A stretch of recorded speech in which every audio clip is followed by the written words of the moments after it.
Good morning, everybody. It's very early on a Sunday morning, and someone agreed to meet with me before their busy day, and we're so appreciative. But today we have a friend, and I'm going to let him introduce himself and where he's from, and we'll go from there. All right, I'm Jason Storts from Knoxville, Tennessee. And you have your family there with you? I do, yes, ma'am. I have my wife of 30 years, and I have two sons, a 25 and a 23-year-old, Alex and Fantastic. Caleb.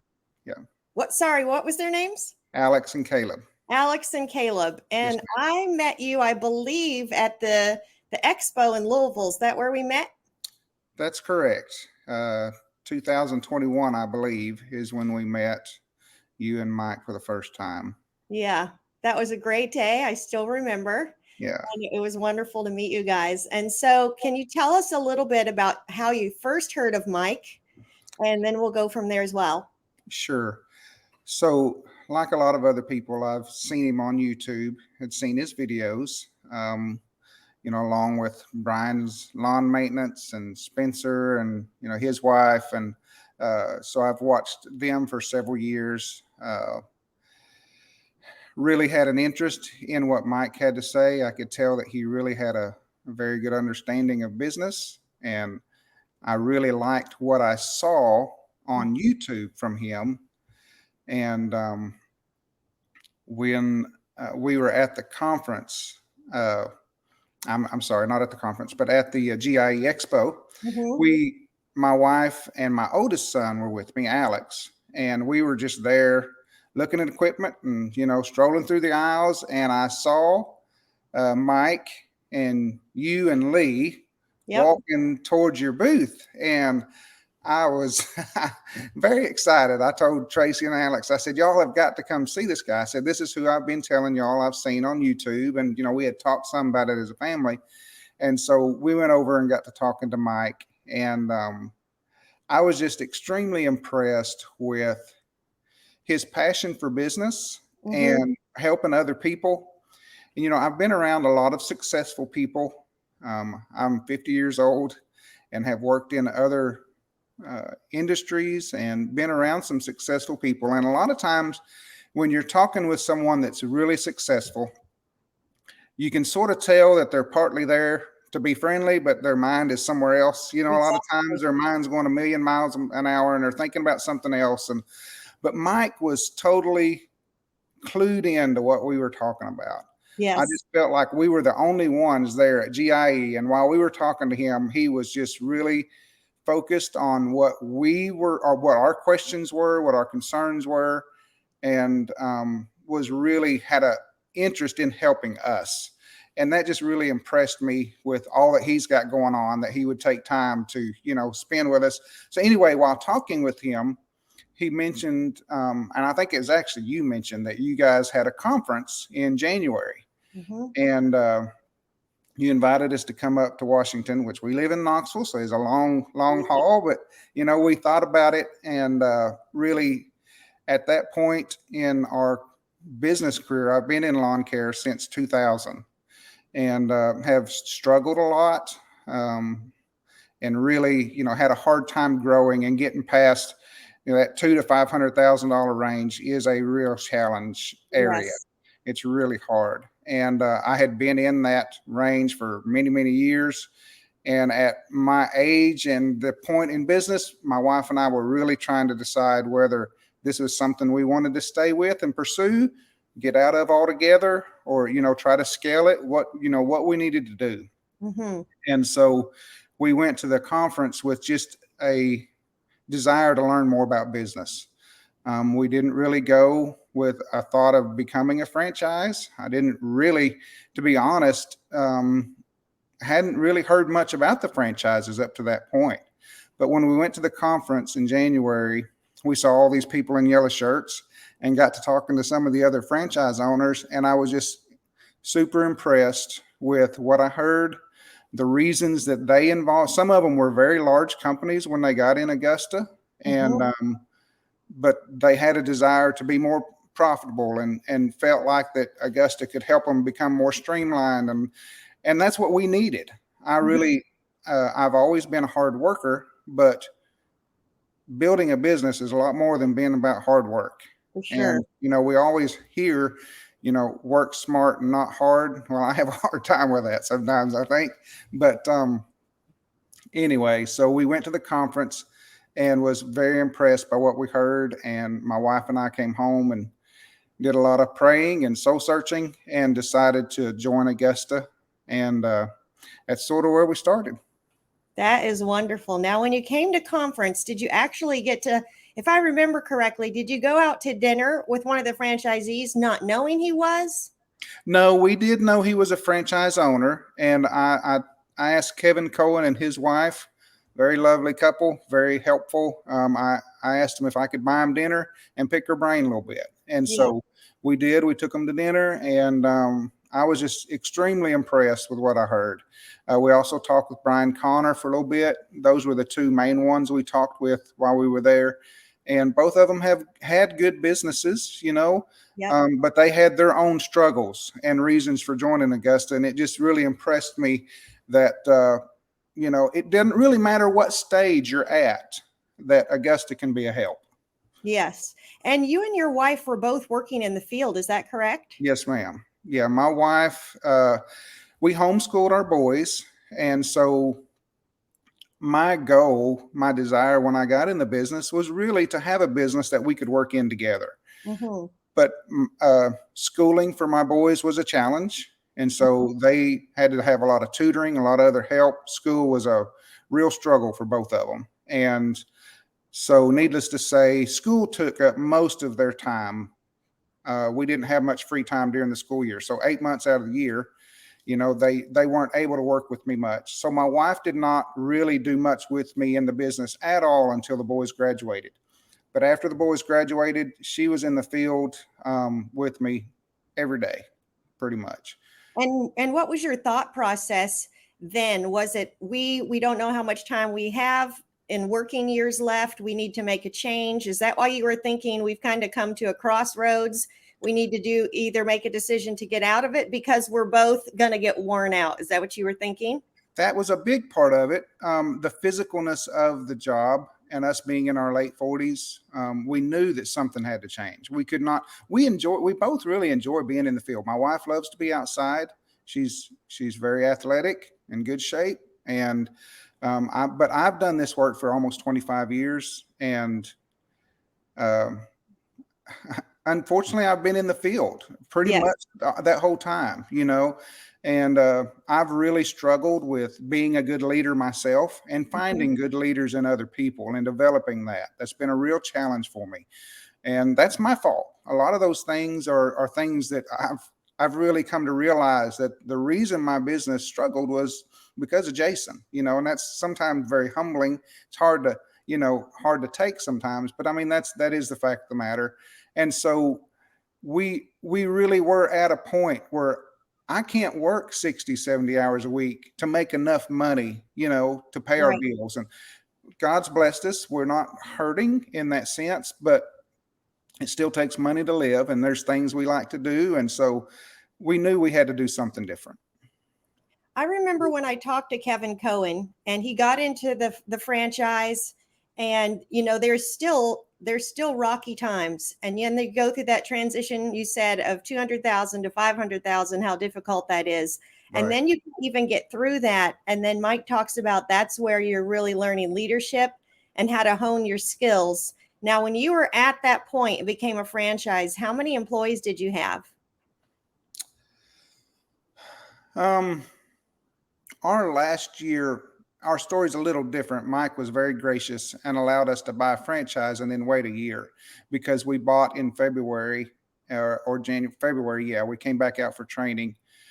And I have been pen and paper for 20 years. And so, Amazing. yeah, everything we did, I did in a planner. I didn't use any type of CRM. The only thing I used was QuickBooks.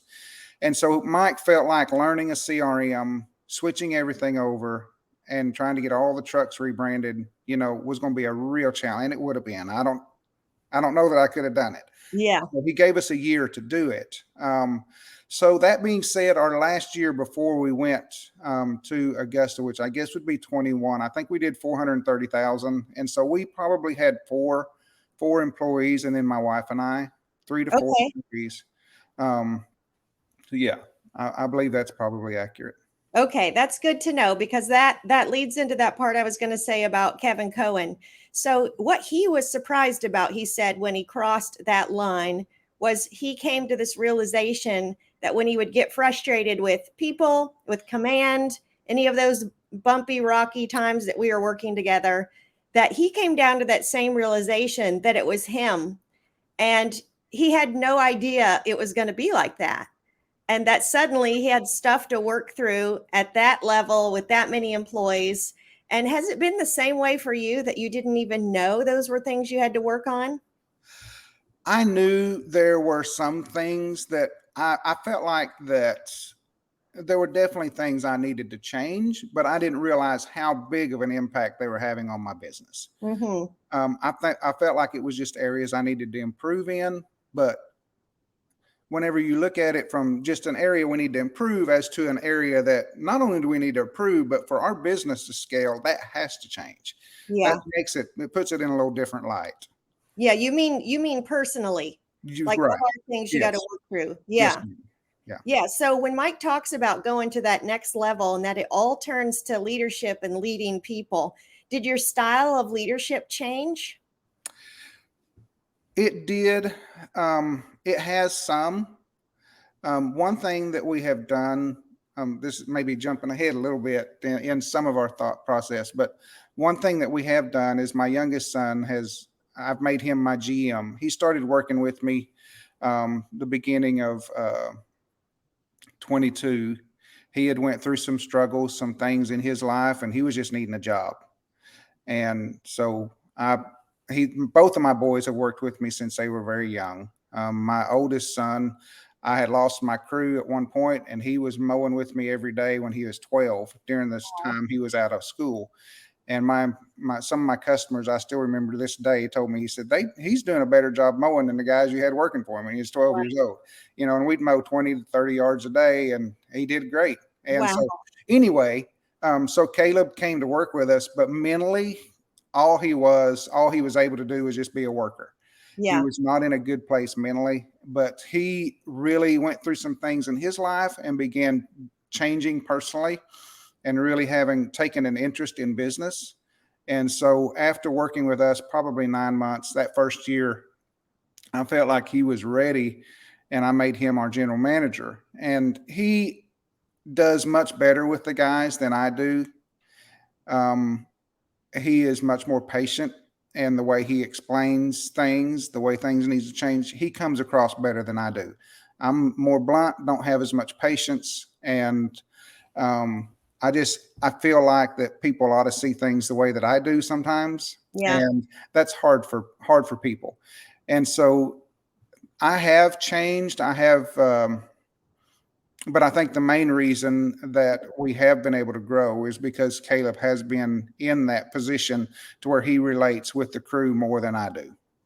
So he had to have seen something in you and your wife change, shift when he transitioned in things in his life. And we met him the first time. Was he watching you and your wife and this whole thing you were doing and think, I don't want anything to do with that? And then it kind of started to pique his interest. What was it that started to kind of shift for him? You're absolutely right. He didn't see, and for a long time he didn't want us to change it. Our previous company name was A Cut Above Lawn and Landscaping, and like I said, we've been in business since 2000. I had worked a couple years before that, but he didn't. He felt like us buying a franchise and becoming Augusta was not a good idea. He said, "You just need to grow a cut above," and But as he saw our desire, and as we listened to content and did things with Augusta, it piqued his interest. And then whenever we actually came to conference in 22 or GIE in 22, he got to meet Mike, and that's when it changed. It was really interesting. He started looking into Mike and Augusta a little bit before conference, and up to that point, he didn't want to wear the yellow shirts. He's like, he didn't, he's like, I'm not about that.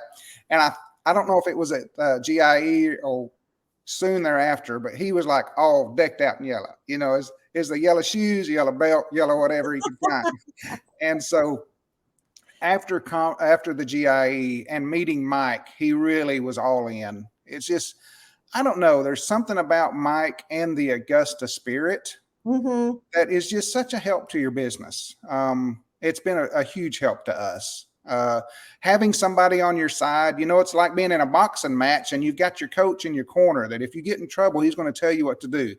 And when you're in business by yourself, you just don't have that as readily. I mean, the coaching calls, we have coaching calls every month. I haven't missed one of those this year, and they've been great. I mean, they're awesome to help. Whether you need to make a change or whether they tell you what you're doing is great, just keep it up. You're gonna hit your goals that you're wanting to hit because you're on the right trajectory. Now, do you think that would be happening with him working with the team and working so well with the team and now really being a cohesive team with you if he hadn't started watching the content and then understanding P for P and really absorbing everything himself? Do you felt like you were aligned then once he started to help you, or was that a transition for him? Oh, that was definitely a transition. He did a lot of, I mean, he was watching Alex Hermosi all the time. Yep. That's been a big impact on him. He's not a reader, but he has read and listened to several books on business. And so, yeah, it's definitely been a process. He has watched Tracy and I and our interest, but it had to be him. He had to he had to get to the point to where that's what he wanted. And so, yeah, it has been a transition. Yeah, he seems like an all in kind of guy. Either he's out or he's in. And when I met him the first time, he was kind of a little guarded, but listening. Not disrespectful or rude or anything, but just curious. Right. A little bit like cautionary, like we don't need this kind of thing. But when I just met him in Memphis a few weeks ago, like the guy is totally different. Like he's Right. so on top of his game. It's like he fully transitioned. He's drinking the yellow Kool-Aid. Somebody said to me the other day, and we laughed. And I said, no, you probably bleed yellow. And Yeah. I'm the same way. I never owned a single yellow piece of clothing. It wasn't a color I liked at all. But then I realized all these people that I love wear yellow, so I better like it too. Right. Yeah, absolutely. Yeah, but for him, I've seen such a transformation. And when he made that flip, it looks like the leader he has become. And you know what it's like that you're a leader, whether you want to be or not. And for the good or the bad, you're still a leader.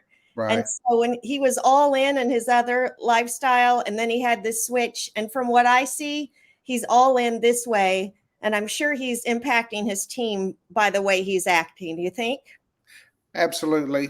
They definitely see his desire to grow the business and his passion. And it is still a learning process. Yeah. It's definitely something that we have to continue to evolve and change. There's things we both realize we still have a lot to learn and grow in, but from where we were 9 months ago, it's a huge difference. So you grew this business up to over 200,000 on pen and paper. How did Well, you do this? yeah, well, we were at 430,000 our Yeah. last year, and that was still pen and paper. We started using Jobber in 21, so we started, or 22. We used it last year and are using it again this year. So yeah, up until 2022, we were just clearly. I just used a planner, and I wrote down all of our accounts, all of our jobs every day, scheduled them day by day.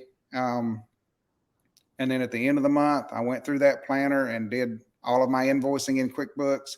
I mean, it took me hours, to do that every month. And so, yeah, it was, I don't know. I'm not quite sure how I did it. I don't know how I didn't forget more things. And, but we did good up to good is, how you take it. But I think we did okay for what we were using. But Totally.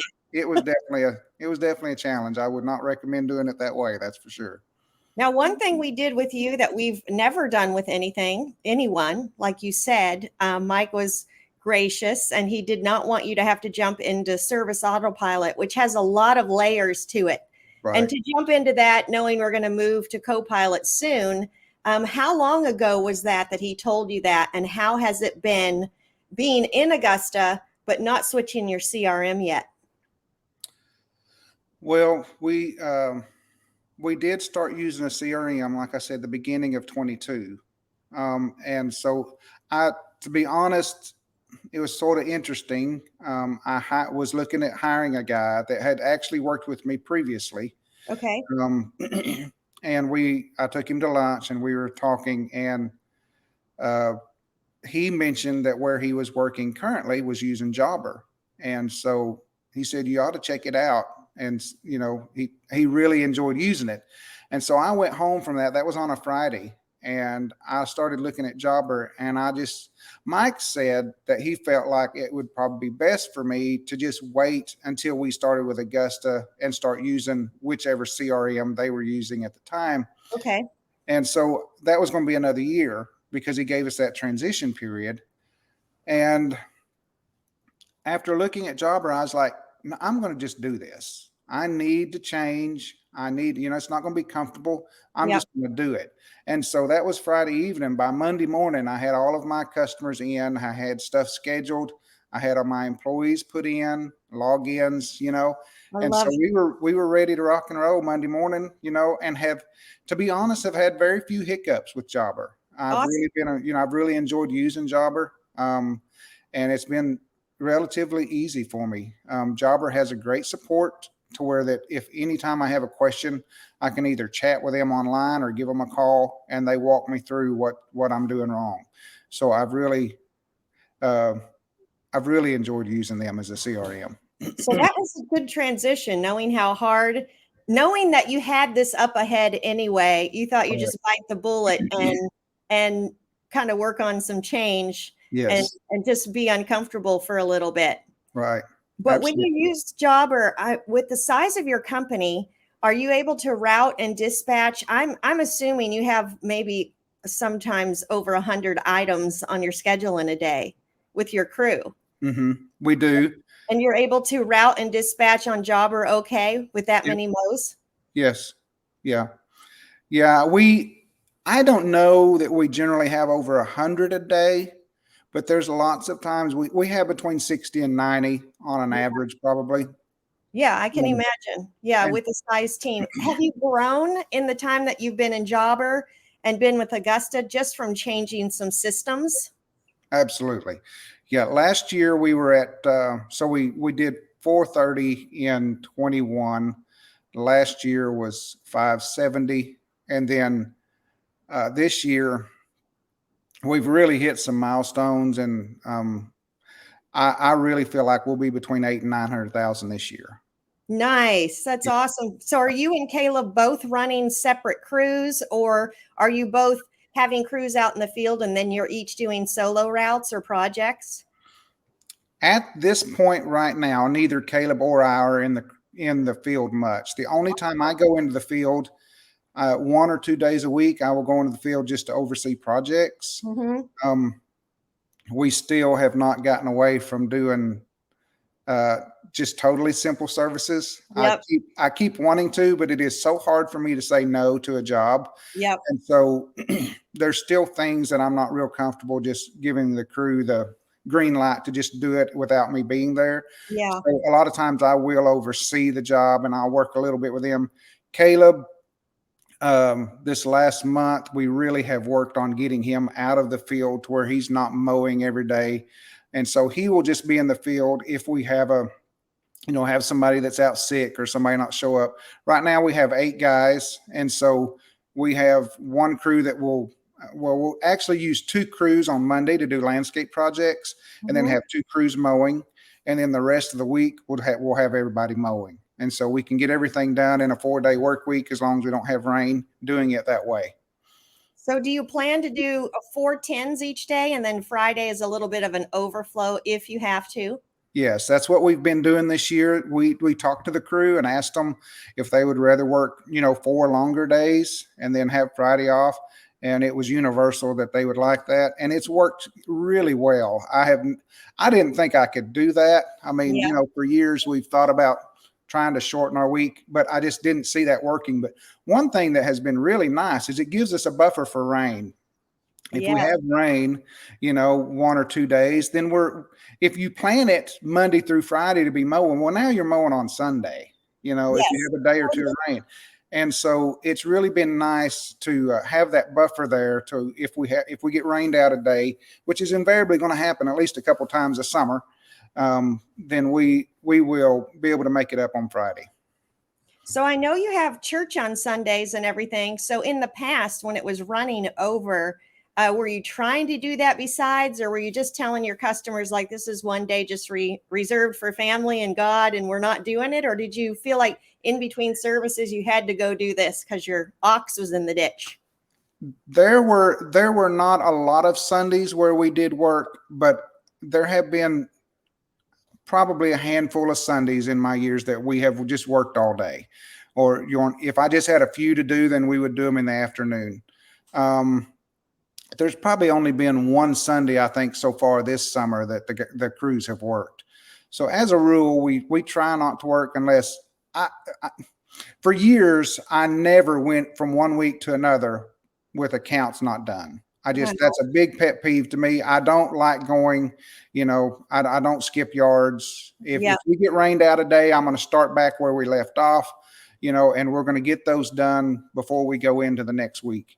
And that, for the most part, we've always done that. So we just try to make sure we're done by Sunday. And if we have to work, I definitely feel like God understands that.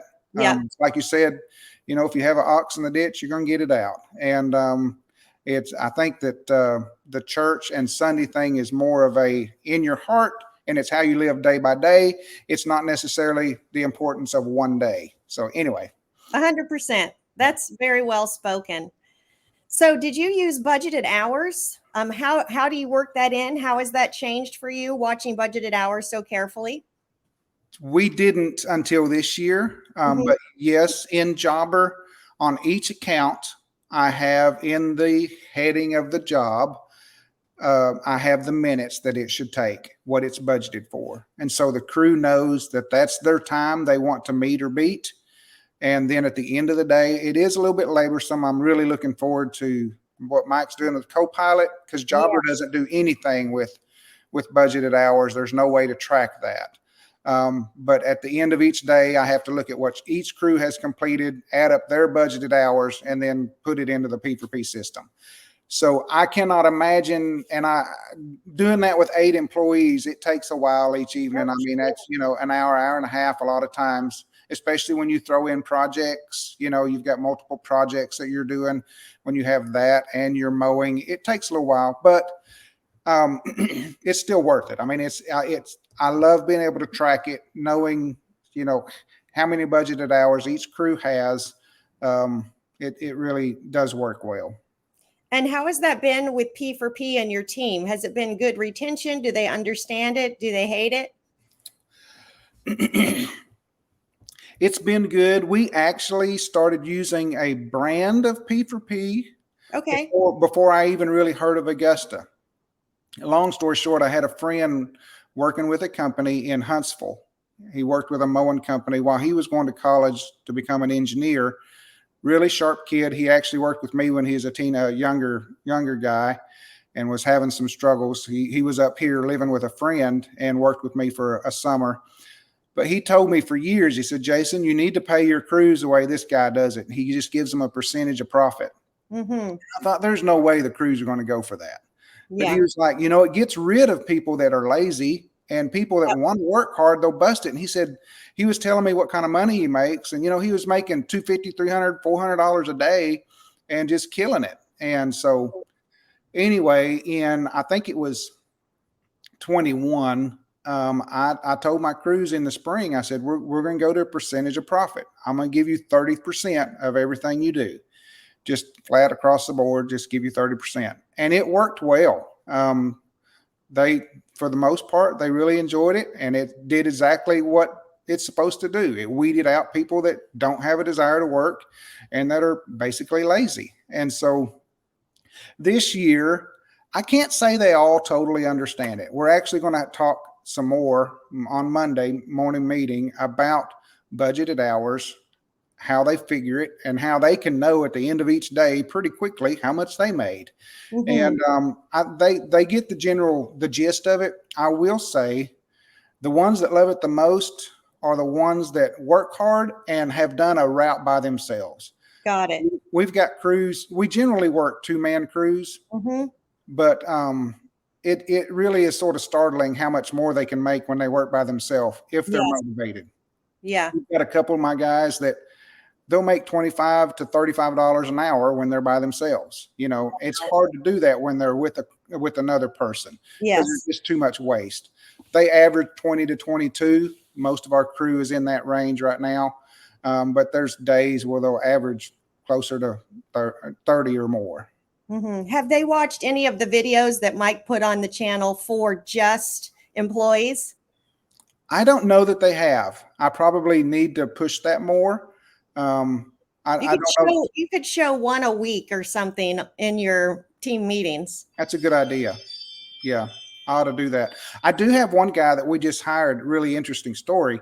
He is a police officer for University of Tennessee, Mm-hmm. and I was running an ad on Indeed, and he contacted me, and we sat down for an interview. And he had been watching Mike's videos for a while, and was really intrigued and wants to start his own business. Really sharp guy, and so he's probably, I would say, he's the only one right now that has watched a lot of Mike's content. But I wish more of them did. I think that would help them get a better understanding of how the systems work if they would do that. Yep, that's the hardest thing that I have done with my employees is get them to watch the content or use the team Audible. But I tell you, once they do, you can tell right away who is without saying anything. Yeah, sure. Do you have a team Audible for your guys? We do. I have one set up, and I think one or two of them have used it. They have talked about it. I don't know that they've actually availed themselves of it or not. But yes. So I put Lee and I made a bet with all of the guys on his team now. I'm not at the shop anymore. I'm at Command Center. Right. And I have a book that every month that I put up, and I will give them $40, which is insane.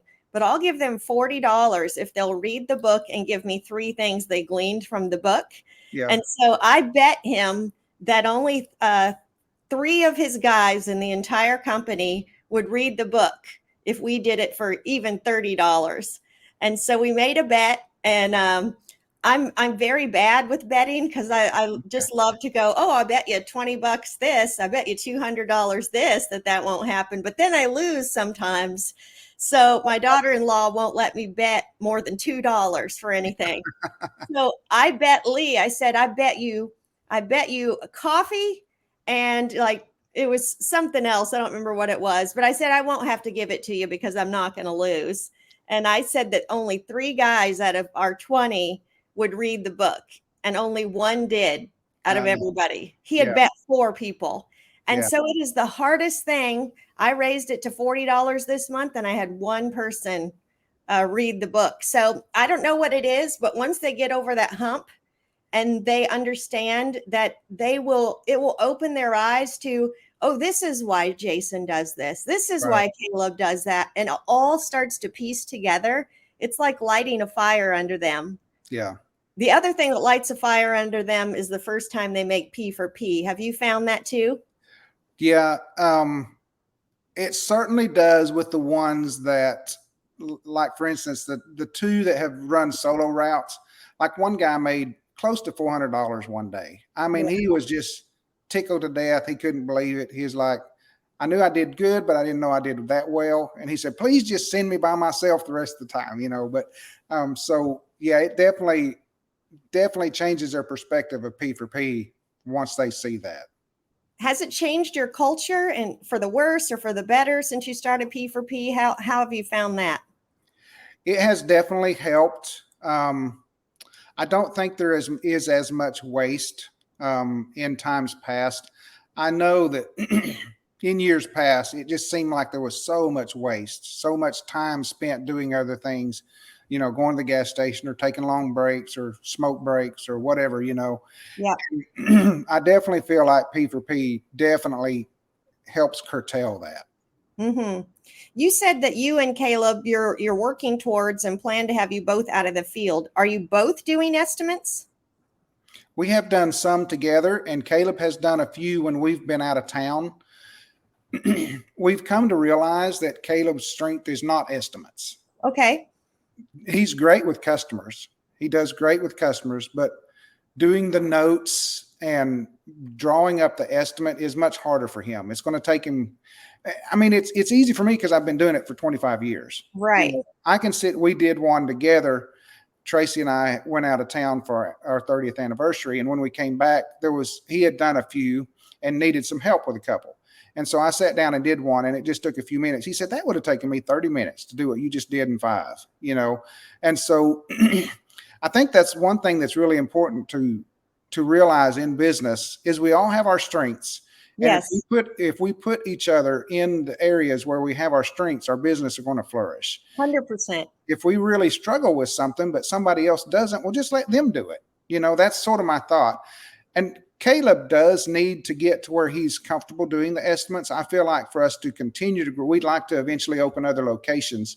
I don't have a desire to open tons of them, but I would like to open a couple new locations around Knoxville. And so, he's going to have to get to the point where he is comfortable with that, and he will become, more comfortable as he's used to pricing projects. And it was sort of funny. We were gone, and he called me up and he said, Dad, I think some of these are just going to get really good deals. I'm afraid, he wasn't real. And he was right. Some of them were priced quite a bit lower than they should have been, but it is a learning process. And so, the problem is you don't want too much of that because it does affect the guys P for P. Yes. If you've got the crew in the field and there's no way they can meet their budgeted hours, job after job after job, that gets pretty demoralizing. So, but he's afraid that if we price all these too high, then we're not going to get any of the jobs. So, there's a balance there. Yeah. So his strength is talking to customers. So how do you make sure so you're trying to make sure he's out of the field, but how do you make sure he's front facing with the customer? Is he on the phone with them? Well, he doesn't do a lot of that at all right now. I'm just saying that he is good with people. He's a good people person, relates well. But he mainly just works with the crew. And then there has been, in the last week or so, we actually did, I think there was one day last week, we did about 16 different estimates just that day. Tracy booked up our schedule, and so we will probably do more days like that where we work together to where that I can try to get him more comfortable with doing the estimate part. But meeting with customers and conversing with customers, he does a great job with. So basically, for people listening, this is huge because some people struggle huge with the estimates. And what we do at Command is we just become their coach. Mm-hmm. So some of them will do an estimate and it'll say, trim bushes as needed on a mowing route. And they have no idea. They've done it for years. Well, on P for P, that's not going to work because suddenly the bushes never need to be done, right? Absolutely. Right. And so when I just would reach out to one of the franchisees, he had that on every single mow. And so I told him, just let's take that line out because suddenly now that you have all these guys, they're not going to ever trim those bushes. And suddenly you're going to have a $1,300 cleanup and the customer is not going to go for it. Right. Yeah. So things like that, just coaching each other. And some of them have taken a very long time to get the hang of things, but it's doing exactly what you said, just rep after rep after rep. They will get it, especially with the copy and pasting that they can do. I don't know if he's seen Marcus's training videos, but it's like a little master class. Right. Yeah, it's very good. Tracy does a great job with that. She's much better at setting that up than I am. I have been guilty of creating jobs and doing things that way, giving the crew sort of a decision as to when things need to be done, like the trim as needed. And you can't do that. It's got to be its own job. Like, for instance, we've got a couple properties where we had a retention pond that need to be weed eated or mowed, every 3 to 4 weeks. And so I had that for years. I've had that on there. And I was like, why does this not ever get done? It gets 4 feet tall and we've got a mess. And well, it's because I'm leaving it up to the crew. So now in Jobber, every 3 weeks, it pops up and it says, you're supposed to, it's its own job. So they mow the property and then they do the retention pond and it works great. But you're absolutely right. We need that coaching, sometimes to help us with those areas that we're wondering why it's not fixed, Yeah, for sure. So you're profits are just going through the roof because you've implemented all these systems, it sounds like. Well, we are in growth mode. So we haven't been as profitable this year as I have been in times past. Yeah. We generally run, after I pay myself my salary, we generally run close to 20% profit. Um, and so this year it's not going to be that way because we've bought 2 mowers, we've bought an estimator car, we bought two trucks now, I think. I just bought another truck yesterday. We won't be as profitable this year, but that's okay. We're growing. Yeah. It's And hard. Yeah, absolutely. We're spending a lot of money in advertising, still using Google, so we spent $2,500 this last month in advertising. We want to keep our schedule full. We're not scaling back on that. We want to keep our foot down and keep growing. So have you tried any of the door hangers that actually have the Insta quotes on them? I have a subdivision that we have a little over, well, now we have 50 customers in. We probably had 40 something at that point. And so I went around and did the Insta quotes, and we picked up several new customers from that. And that's something I definitely want to do more of. This next spring, we will probably hit that really hard with the crews, have everybody doing door hangers in the subdivisions we want to grow in. I think that's huge. Are you pretty confident in your guys to probably just say, hey, this is a 30, 45, and just pop the numbers on for you? Or are you thinking they might not be too good, but it's okay, we'll get the customer in the door and then raise it next year if we have to? I think that a couple of them, a few of them will probably do fine with it. I'll probably use 3 or 4 of my crew to do that. Some of them probably wouldn't have an idea, and I'm not sure what kind of customers we'd wind up with. I think several of them would be coachable and be good to do that next spring. That's awesome. So how is it for you and Caleb and your wife outside of business? Has your relationship changed because of what you're doing at Augusta, do you think? It has, it has changed. I would say that it's better, but it has also showed us, it's highlighted our weaknesses. Mm-hmm. It really, when you work closely with family, you're going to do one of two things. You're either going to get mad at each other and separate, or you're going to communicate and say, this is a real area of weakness and it really bothers me and you need to change. And we either, take that or we don't. And if we want to grow our business and we want to work together, which we do, we really want to see this thing do well. I really desire that, when I retire, I don't really see myself totally retiring, to be honest. I really enjoy the business. I enjoy what we're building. And I don't see myself ever being totally out of the game. I really would like to stay in it as long as I'm physically able. But at a point, in 15 years or whatever, I would like for Caleb to be the main player in it, And so I really see it as we're building something for him that he can take and continue to grow, and when he's in his 50s or 60s, we've got a multi-million-dollar lawn care business that we've grown and, is providing for the needs. So, but yeah, it definitely highlights those areas of weakness. That's so true. So that is huge for people to hear, whether it's their spouse that maybe isn't on as much on board as Tracy is with you, or it's with a family member that is, say, Caleb, and it doesn't work with every family member. So I know exactly what you're saying because Mike and I are related.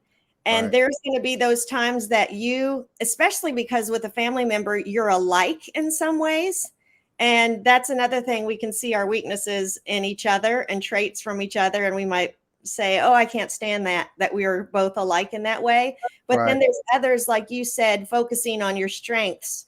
And sometimes you get in there and you're so mad at each other and you have to come to a point where, are we better together, or seriously, we need to split up and be okay with it? Yeah. Yeah. Well, I definitely, and you're absolutely right. You have to come to that decision and you have to make a decision. Are we going to make this work through our struggles, and are we better together? And I mean, we're absolutely better together. The Bible said that two is much better than one, Mm-hmm. because you can guard each other's back and fend, and so I really feel like that it's very important for you to make that decision early on that we are going to make this work. We don't have an option. We're going to make it work and work through these challenges and just be willing to change. We have to change and adapt and become better.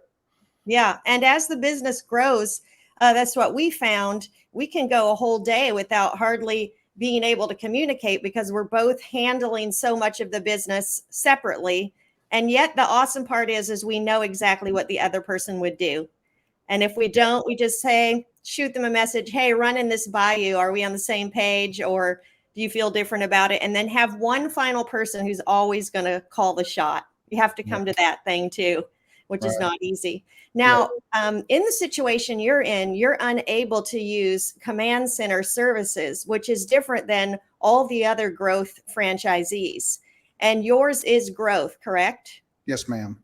Yeah. So, what are you looking forward to by being able to use command, and how will that free up Tracy, and what will she do in the business?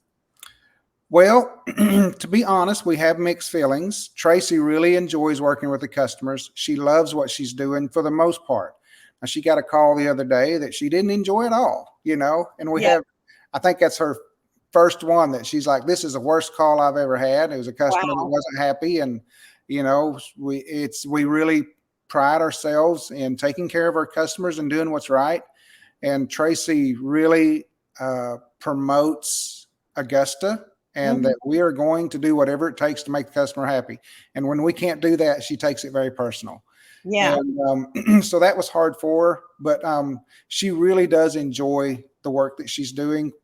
And so we may be totally ready to switch to command whenever we switch to Copilot in January.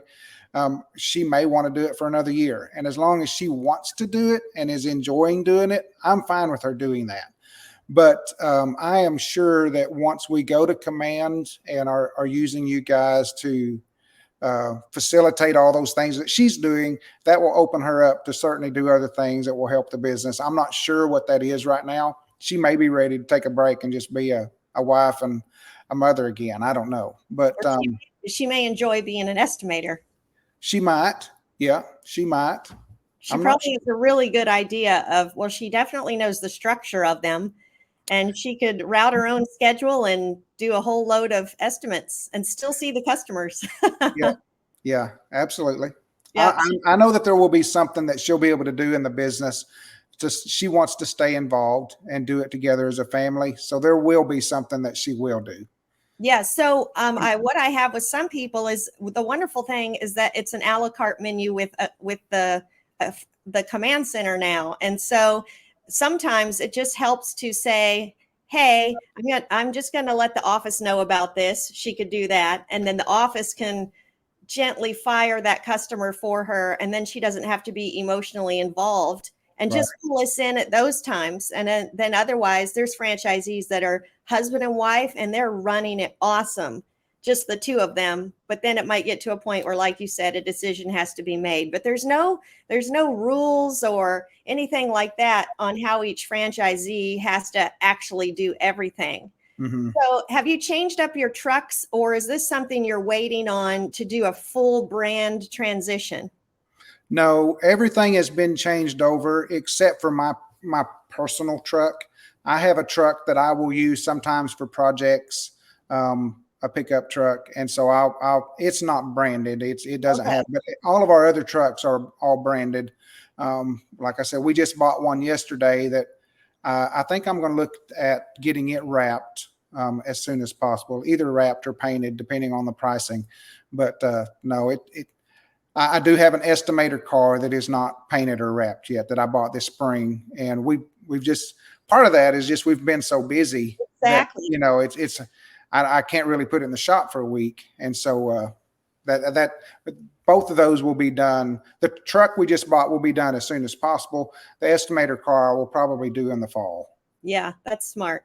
So I know you have a time schedule this morning, but I wanted to ask you, I'm sure that you listen to a lot of sermons and things from church. And I don't know if you listen to music, But what kind of things are you able to listen to and really absorb that have helped you become more business minded and to grow as a person? Well, I have listened to Audible. I certainly use the Audible, and one of the books that I really enjoyed from that was one called "Improve Your People Skills" by Patrick King, I believe his name was. But it really highlighted a lot of areas that I need to grow in. But I think being,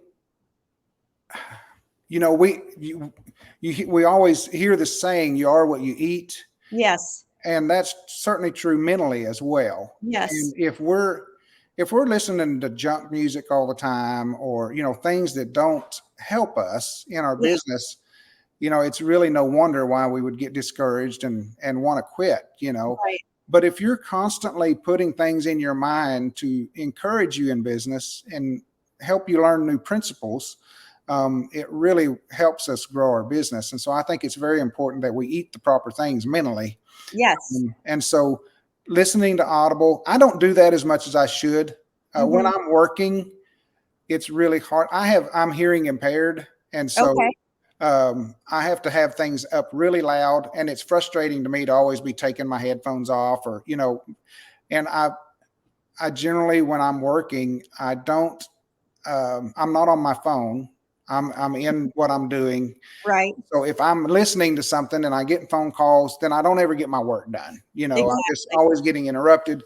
So I don't do that a lot whenever I am working. But I think it's very important. You had asked me previously about a quote that I might like Yeah. or mention, and it might seem sort of odd, but I thought about this a lot. And my mom passed away in 2016 from cancer. She was only, I think, 63 or so. So she passed away Hmm. really young. But something she has said years growing up that I think has really helped me in business, to be honest. She said she often, whenever I would struggle with something, I hated mowing when I was a kid. We lived in Oklahoma. Hmm.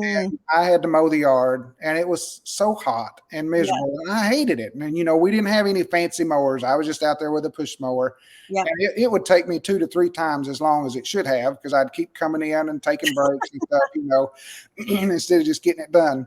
But she told me numerous times, as I would struggle with things, I didn't raise no quitter, and that's just been big in my mind. And as I've thought about my work in lawn care, it certainly was not my passion. It's not what Hmm. I wanted to do. I never intended to have a lawn care business. I started in lawn care just to make some extra money. Hmm. We were struggling as a young family. I had my wife and I got married young. We were 19, 20 when we got married. And, I dropped out of college because it's just a lot. I was going to college full time and working full time, working 50 to 60 hours a week, and was at a junior college to get my degree in business management. And when we got married, I was working third shift and going to college during the day. And with a young wife, it was just too much for Yeah. me. I just didn't have the capacity to do that. I wished I would have finished at that point. I wished I would have stuck with it. It would have given me more options. But in thinking about that, if I would have had more options on the table, I may have not been as determined to make this work. True. And I think it's very important that, it's sort of interesting. I was listening to Mike's mastermind that he did last night in the airport, and he was sort of talking about that same thing. If you have in the back of your mind, if you have a lot of options that you can do other than this lawn care business or whatever business it is that you're in, if you have ways out, it's really easy to take those when it gets hard. But if you don't have any options, you're going to make it work. And Yep. that's really been my focus, is like, I can't go somewhere else and make 60, 70, 80, $100,000 a year right away. It's Right. going to, if I can find a good job, it's going to be a process before I can get my income level back to what we would like to live on as a family. And Right. so, for years, there's been 2 different times in my career in lawn care that I have lost my total crew. One time in October, we had well over 100 counts, and I lost everybody. And so I had to finish out the season by myself. And I was like, I'm not quitting. I'm going to do we need to do. It never even occurred to me to quit. I was like, well, I'm going to work a lot of Saturdays and Sundays. And I just did what we had to do. People went to biweekly and I got everybody done. And then we reassessed, and going into next spring, we started hiring again. I love And it. then, in 2016, my grandmother passed away, and my mom and grandmother both passed away in 2016.